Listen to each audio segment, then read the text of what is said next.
In this video, let us learn how to divide the number 161 by 7 using the long division method.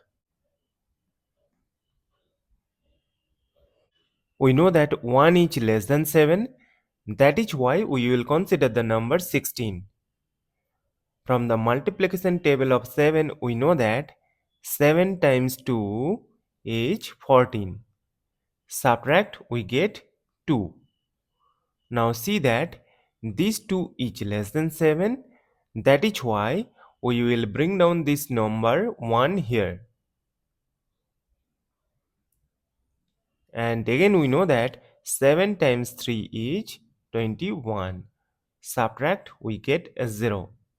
As we have got the number 0, so we will stop.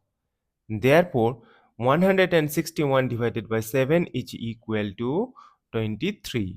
And this is our final answer. Thank you for watching. Please like, share and comment on the video. Also do subscribe the channel.